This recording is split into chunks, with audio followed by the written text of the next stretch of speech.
ऐतिहासिक रतन तळावनी साफ सफाई हाथ धराई। जिल्ला भाजप प्रमुखनी तळाव ब्युटिफिकेशननी मांग। जूना भरूचमां आवेल ऐतिहासिक रतन तळावनी जिल्ला भाजप प्रमुख प्रकाश मोदी तेमज पालिका मुख्य अधिकारी हरीश अग्रवाले मुलाकात लीधी हती अने जरूरी सूचनाओ आपी हती। भरूचनुं ऐतिहासिक रतन तळाव तेना विवादोने लई प्रकाशमां आवतुं रह्युं छे। वर्षोथी रतन तळाव विकासथी वंचित तो रह्युं ज छे, साथे गंदकीने कारणे रतन तळावमां 400 वर्षथी वधुनी आयु धरावता काचबाओ मोतने भेटी रह्या छे।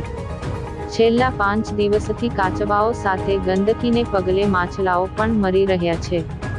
રતન તળાવની સફાઈના અભાવે મરેલા માછલાઓમાંથી દુર્ગંધ નીકળતા તળાવની આસપાસ રહેતા રહીશોમાં તંત્ર સામે આક્રોશ વ્યક્ત કર્યો હતો।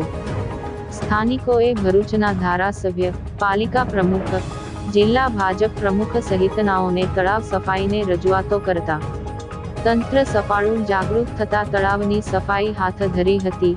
આજરોજ જિલ્લા ભાજપ પ્રમુખ પ્રકાશભાઈ મોદી અને પાલિકા મુખ્ય અધિકારી હરીશ અગ્રવાલે રતન તળાવની સ્થળ મુલાકાત લીધી હતી, જ્યારે જિલ્લા ભાજપ પ્રમુખ પ્રકાશ મોદીએ રતન તળાવની મુલાકાત લઈ યોગ્ય સાફ સફાઈ કરવા સાથે 400 વર્ષ જૂના કાચબાઓના સંરક્ષણની તેમજ તળાવ બ્યુટિફિકેશનની માંગ કરી હતી। બીજી તરફ પાલિકા પ્રમુખ વિભૂતિબેન યાદવે જણાવ્યું હતું કે રતન તળાવના વિકાસ માટે 9 કરોડની ગ્રાન્ટ મંજૂર થઈ છે, જેમાં તળાવના બ્યુટિફિકેશન સહિતની કામગીરી કરવામાં આવશે।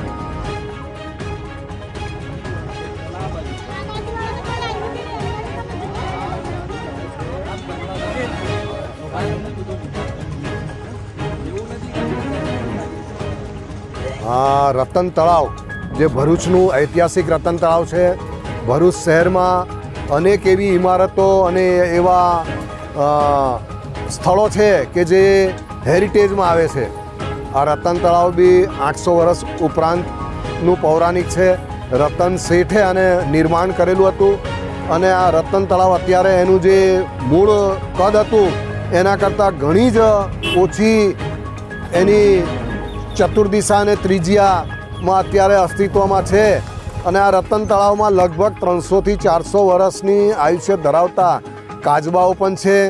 આ રતન તળાવમાં અત્યારે માછલીઓ મરેલી હોવાના કારણે પુષ્કળ દુર્ગંધ મારી રહી છે એવી સ્થાનિક લોકોની રજૂઆત હતી અને એના માટે પ્રત્યક્ષ નિરીક્ષણ માટે ભરૂચ નગરપાલિકાના ચીફ ઓફિસર પણ અત્યારે અહીં અમારી સાથે હતા અને આ માછલીઓ જે મરેલી છે એનો નિકાલ અત્યારે એને બહાર કાઢવામાં આવી રહી છે।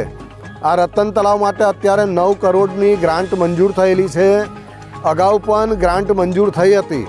હવે આ રતન તળાવનો જે ઐતિહાસિક એનો જે દરજ્જો છે એ પ્રમાણે એનું શુદ્ધિકરણ થાય અને જે રીતે માતરિયા તળાવ છે, પિકનિક પોઈન્ટ અથવા ત્યાં ગાડી યોગાસન અને લોકો કસરત માટે પણ આવે છે, એ જ રીતે આ રતન તળાવનો પણ વિકાસ થાય, એનું શુદ્ધિકરણ થાય અને એક સુંદર મજાનું રતન તળાવ બને કે જેના આકર્ષણથી લોકો પણ અહીંયા એક હવા ખાવાના સ્થળ તરીકે, એક પોઈન્ટ તરીકે અહીં આ રતન તળાવની ચારે બાજુ લોકો આવે અને ભ્રમણ કરે એવી અમારી પણ માંગ છે।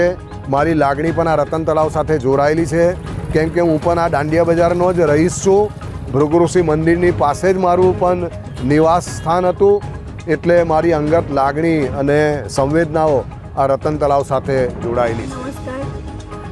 ભરૂચ નગરપાલિકામાં 2 દિવસથી રતન તળાવની આજુબાજુ જે પબ્લિક રહે છે એમની રજૂઆત હતી કે ત્યાંની રતન તળાવમાં મચ્છી અને કાચબાઓ મૃત્યુ પામે છે અને ત્યાં આગળ ગંદકી છે અને ધારાસભ્યને પણ રજૂઆત કરવામાં આવી હતી। એ ધ્યાનમાં લઈને નગરપાલિકાના મુખ્ય અધિકારી અને નગરપાલિકાની ટીમ સાથે રહીને નિર્ણય કરવામાં આવ્યો છે કે આજરોજ ત્યાં આગળ સાફ સફાઈ તળોપા ઉતારીને પૌડીના માણસો, સેનિટેશનના માણસોથી સાફ સફાઈ કરવામાં આવી રહી છે અને રતન તળાવ માટે આપણને ડેવલપિંગના 9 કરોડ રૂપિયા જે મળવાપાત્ર હતા એ મળ્યા છે। એને અનુસંધાનમાં પણ આપણે સાફ સફાઈ શરૂ કરી છે, જેથી કરીને આપણે નવીનીકરણમાં વહેલી તકે આગળ વધીએ અને એ કામ પણ આપણે વહેલી તકે પૂર્ણ કરીશું।